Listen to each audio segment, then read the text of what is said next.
देखिए, प्रधानमंत्री जी दोहरी बात करते हैं, लोगों से तेल बचाने की अपील करते हैं और जहाज़ लेकर विदेश घूमने चले जाते हैं। गैस को 3 डिजिट ले गए, 1000 किया, 400 पे धरना देते थे। जब पेट्रोल 30 में था धरना करते थे, पेट्रोल और डीजल का फतक मरवा दिया। कांग्रेस पार्टी महिलाओं का सम्मान भी करती है, संवाद भी करती है। उत्तर प्रदेश की वही धरती है जहाँ पर प्रियंका गांधी जी ने महिलाओं को विधानसभाओं में सम्मानजनक सीटें दी। आज वो बातें हुई हैं जो महिलाएं जिस दर्द से गुजर रही हैं, हमारी महिलाओं की कौन सुन रहा है। चाहे वो महिला बेटियों को पीड़ा दी जा रही है, बलात्कार हो ही रहे हैं। मणिपुर में आप देख रहे हैं, कोई न्यूज़ तो आप भी जानते हैं कि ये कैसे जीते हैं और हम भी जानते हैं कैसे जीते हैं। ये कभी नहीं जीत सकते थे। बारात घाट के उद्घाटन के बाद राहुल गांधी नेता प्रतिपक्ष आज अपने 2 दिवसीय दौरे पर रायबरेली हैं। अब उन्होंने बछरावा विधानसभा से खीरो गए हैं। खीरो में वहाँ पे अपने जन कार्यकर्ताओं के साथ बैठक कर रहे हैं और उसके बाद सीधे वो लालगंज पहुँचेंगे। लालगंज में आप मेरे पीछे देख सकते हैं, महिला संवाद कार्यक्रम विधानसभा सरेनी में आता है और ये वो हॉल है जो कि लालगंज में है। और इस हॉल के अंदर आप देख सकते हैं सिक्योरिटी अगर बात करें तो वो भी है और महिला संवाद होगा। महिला संवाद के बाद अगर मैं बात करूँ क्यों महिला संवाद और किसानों की और तमाम ऐसी बातें राहुल गांधी ने आज करी, और खासकर अगर मैं बात करूं तो नेता प्रतिपक्ष ने नरेंद्र मोदी और एक बार फिर अदानी अंबानी को घेरने की कोशिश करी और बार बार पॉइंट किया है। और मीडिया को भी उन्होंने एक बार फिर से आड़े हाथे लिया है, कहा है ये मीडिया है, ये मीडिया आपकी बात नहीं पहुंचाएगी, ये मीडिया वो काम करती है जो अंबानी, अदानी और नरेंद्र मोदी कहते हैं। तो इन्होंने इस तरीके से हमलावर हुए हैं। और ये महिला संवाद महिला विधेयक गिरने के बाद जिस तरीके से अब लगातार चर्चाएं हो रही हैं महिलाओं की आरक्षण की, उसको लेकर के आज महिला संवाद नेता प्रतिपक्ष के द्वारा रखा गया है। अब यहाँ पर थोड़ी देर बाद सरेनी अगर बात करूँ खीरो से आकर के महिला संवाद नेता प्रतिपक्ष राहुल गांधी इसी हॉल में लालगंज के करेंगे। और आने वाले समय में जिस तरीके से अब यहाँ के बाद रायबरेली भुए में गेस्ट हाउस जाएंगे, वहाँ पर उनके अपने कार्यकर्ताओं के साथ और लोगों के साथ बैठक होगी। उसके बाद देखना ये होगा कि इस महिला संवाद में किस तरीके से राहुल गांधी से महिलाएं बात करती हैं, क्या यहाँ पर आगे आने वाले समय में क्या जन समस्याएं महिलाएं उनके सामने रखती हैं, ये एक बड़ा विषय होगा। लगातार पेट्रोल के दाम आज एक हफ्ते में दूसरी बार बढ़े हैं और नेता प्रतिपक्ष राहुल गांधी अपने संसदीय क्षेत्र रायबरेली में है। हमसे बात करने के लिए अमेठी मेलसी दीपक जी हैं। दीपक जी, लगातार जिस तरीके से एक हफ्ते के अंदर पेट्रोल के दाम फिर से बढ़े हैं, इस पर कैसे देख रहे हैं? और लगातार जो है नेता प्रतिपक्ष और आपके नेता भी लगातार विरोध कर रहे हैं और वहीं पर प्रधानमंत्री यूनियन बचाओ की बात कर रहे हैं। आरक्षण विधेयक बिल गिरने के बाद संसद में राहुल गांधी के ऊपर जिस तरीके से, यूं कहें अगर कांग्रेस पार्टी के ऊपर जिस तरीके से लगातार भाजपा वार पे वार कर रही है, और उसी वार का नतीजा बंगाल में भी देखने को मिला। कहीं ना कहीं भाजपा को इस विधेयक बिल गिरने के साथ कहीं ना कहीं कुछ महिलाओं का बेनिफिट, या यूं कहें बंगाल की अरसों की जो जीत थी वो भाजपा ने मुकाम अपने मुट्ठी में कर ली। अब इसका कुछ इम्पैक्ट अगर मैं बात करूं, क्या बंगाल का उसका फायदा मिला विधेयक बिल गिरने से? जिस तरीके से प्रोपोगंडा हुआ सरकार की तरफ से कि कांग्रेस ने इस विधेयक बिल को पास नहीं होने दिया, उस तरीके से अब लगातार ये वार अभी भी कहीं ना कहीं देखने को मिल रहा है। और आज नेता प्रतिपक्ष या यूं कहें सांसद रायबरेली राहुल गांधी आज अपने दौरे पर थे। उन्होंने इस दौरे में खास बात महिला जन संवाद था। उस महिला जन संवाद में ये तमाम सारी महिलाएं हैं जो पढ़ी लिखी हैं और कांग्रेस पार्टी के लिए तन मन धन से लगी हुई है और अभी भी उसका एक सपोर्टेबल है। आज राहुल गांधी नेता प्रतिपक्ष इन सबसे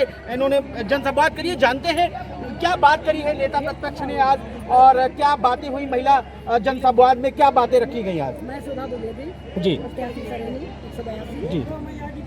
आज वो बातें हुई हैं जो महिलाएं जिस दर्द से गुजर रही हैं, हमारी महिलाओं की कौन सुन रहा है। चाहे वो महिला बेटियों को पीड़ा दी जा रही है, बलात्कार हो ही रहे हैं। मणिपुर में आप देख रहे हैं, कोई न्यूज़, मणिपुर बहुत अरसा पुराना हो गया, उसको बंद करिए आप लोग। कितना पुराना अरसा हो गया मणिपुर? बंगाल पे बात नहीं करते आप लोग, इसमें बात नहीं करते, मणिपुर की बात कर रही हैं आप। बंगाल में होके आई हूँ जी, बंगाल में होके आई हूँ। 15 साल की, 15 साल की मेरी बात सुनिए, 15 साल की राजनीति को धराशाही कर दिया विपक्ष ने, आपके भाजपा ने। वो तो आप भी जानते हैं कि ये कैसे जीते हैं और हम भी जानते हैं कैसे जीते हैं। ये कभी नहीं जीत सकते थे। वही लेकिन 5 राज्यों के चुनाव में, सुधा मैम, 5 राज्यों के चुनाव में मैं किसी की तरफदारी नहीं करता। नेता प्रतिपक्ष आपके अभी उन्होंने मीडिया को भी कहा कि ये मीडिया नहीं कुछ करेगी, मीडिया किसी और के लिए काम करती है, हम उस पर नहीं आते। लेकिन हम बात करते हैं उसी 5 राज्यों के चुनाव में। एक जगह भाजपा ने समर्थन दिया तमिलनाडु में, और दूसरी जगह जो है केरला में कांग्रेस की सरकार मिली। तब वहाँ पे ब्लेम राहुल गांधी ने या कांग्रेस पार्टी ने नहीं किया भाजपा को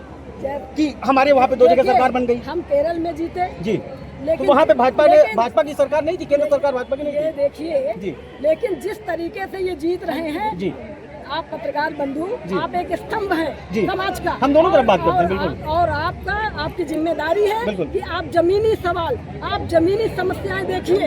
राहुल जी, हमारे कांग्रेस ने क्या नहीं किया? आप 5 किलो राशन दे रहे हैं, आप स्वाभिमान भी जो है मरा जा रहा है लोगों का। कोटा नहीं था क्या? हमें राशन नहीं मिलता था? मिट्टी का तेल भी मिलता था, हमारे घर में उजाला होता था।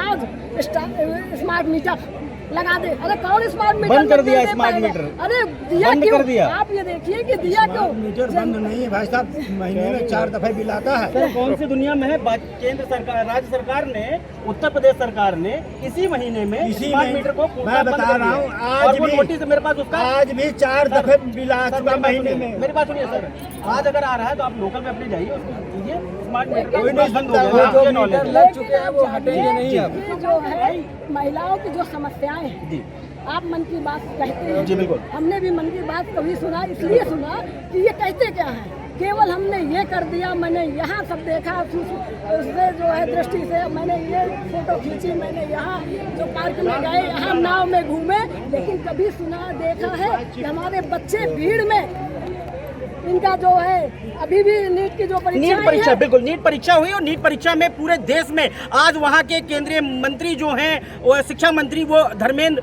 कुमार, वो कहते नजर आ रहे हैं कि मीडिया से भी कि कहीं ना कहीं कुछ सपोर्ट करिए। एक बड़ा सवाल है, अगर आपकी सरकार में दम नहीं है, जो बच्चे जिन गार्जियनों ने लोन लेकर के नीट की परीक्षा करवाई, उन बच्चों की, उन गार्जियन के जाके आत्मा से पूछिए। और धर्मेंद्र, आपके जो केंद्रीय मंत्री शिक्षा मंत्री, वो कहते हैं कि मीडिया सपोर्ट करे। मीडिया से क्या सपोर्ट चाहते हैं आप?